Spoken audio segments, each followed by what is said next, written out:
Hi everyone. Today I'm going to tell you something about Chinese foreign policy. Has anyone heard of the story The Goldilocks and the Three Bears before? Yep, it is a very popular story. I have a 22-month-old and this is obviously one of her bedtime stories. Now, you might wonder, what does the Goldilocks story have to do with Chinese foreign policy behavior? Allow me to spell it out. So 3 bears live in a forest, and one day they were out and away from their home. Goldilocks, this little girl with blonde hair, was wandering around the forest, lost.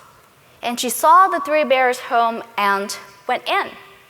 She was hungry, so she decided to have some food. She saw 3 bowls of porridge on the table and decided to choose the bowl of porridge that is neither too hot nor too cold. She was also tired, so she decided to have some rest and ended up choosing the bed that is not too soft and not too firm. In a way, Chinese foreign policy behavior is exactly like the Goldilocks choice. China almost always prefers to choose the middle ground, and this stands in contrast to the popular myth that often portrays China as this single-mindedly aggressive dragon ready to be out there to take over the entire world by force. But the reality is different and much more nuanced. China would prefer to take the middle road and does not like to go to extremes. Many of its foreign policies, including negative ones, such as coercion, are moderate. And the reason why China is moderate and takes the middle road is that China fears that overly aggressive policies, such as the use of military coercion, might generate economic and geopolitical costs, which will then have a negative impact on the Chinese economy. And the Chinese economy happens to be intricately connected to the global economy. As such, despite the conventional perception of how powerful and aggressive a rising China is very much tapped into and benefits from the globalized economy. And to borrow the buzzwords, the global production and supply chains. In short, global economic interdependence has a restraining effect on Chinese foreign policy behavior. So now let me give you some examples through my own empirical research, which focuses on China's use of coercion. And by coercion, I mean the use or threats of negative means of statecraft to force the target state to change behavior.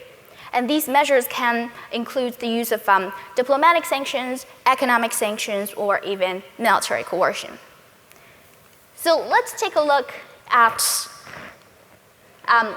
a figure that I've collected over the past several years from a data set that I've collected myself, which is about China's use of coercion from 1990 to 2017, roughly the past 3 decades. And the gray bars here that you see are the cases of China's use of coercion.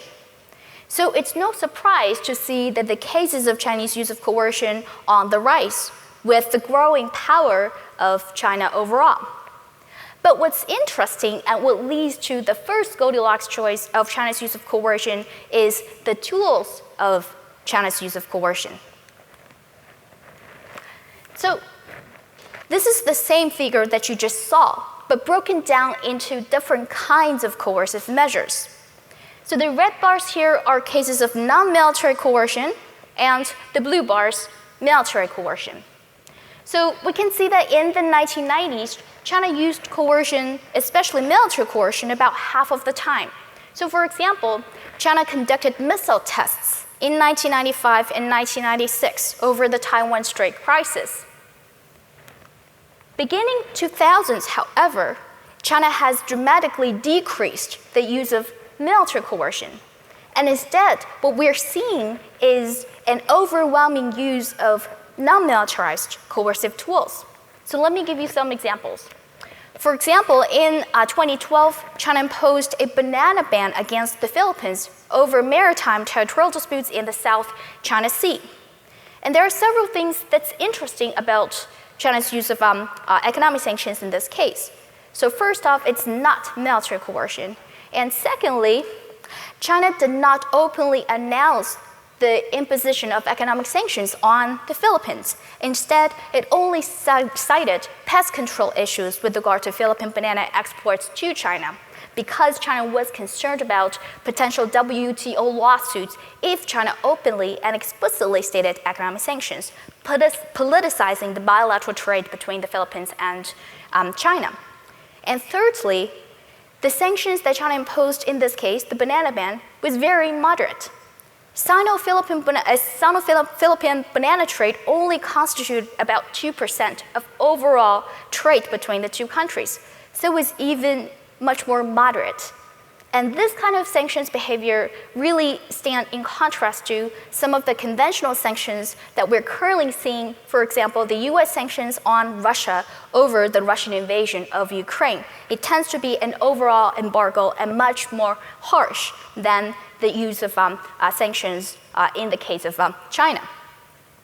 And another example in terms of economic sanctions has to do with South Korea.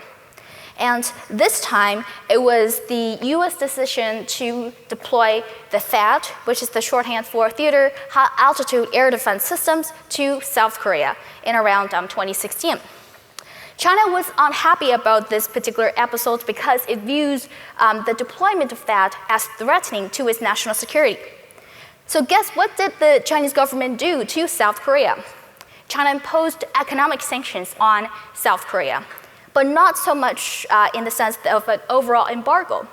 Instead, similar to the banana ban, China targeted the South Korean entertainment industry. So there might be some of you who are K-pop fans out there, and so you might recognize this band. They're not BTS, but at the same time, they're still very popular in South Korea, I believe, at least from a couple of years ago. They're called EXO-K. And their concerts were originally scheduled to be held in Shanghai, but their concerts were canceled for no reasons. And in truth, it was a response by the Chinese government in reaction to the US government's decision to deploy THAAD to South Korea. So the case of the banana ban and the concert ban, they're similar in the sense that they're not military coercion and they're fairly moderate. And this is the first Goldilocks choice of China's use of coercion. The second Goldilocks choice of China's use of coercion has to do with the frequency of China's coercion. So let's come back to the example of maritime disputes in the South China Sea. What you're seeing here is a figure about the ratio of China's use of coercion to the total number of incidents that might trigger a Chinese coercive response from 1990 to 2015. So by incidents, I'm really looking at the things that South China Sea disputants do that might make China view as threatening to its own national security and sovereignty in the South China Sea. So the y-axis here, the max value would be 100%, which means that China would respond to every single incident that it is unhappy about with coercion. And the lowest value on the y-axis would mean 0%, which would mean that either there are no incidents that China is unhappy about, or China does not react at all to these kind of incidents with coercion. So what we're seeing here is precisely the Goldilocks choice, which is on average, China tends to respond about 40% or 30% most of the time, which means that China chooses coercion selectively and only coerces certain targets and does not react to coercion every single time there is an incident that might make China unhappy or view or believe to be threatening in regard to its sovereignty in the South China Sea. And this is the second Goldilocks choice of China's use of coercion. So you might wonder then, why does China behave this way? And my argument is that it has to do with the fact that the Chinese economy is very much tapped into the global economy.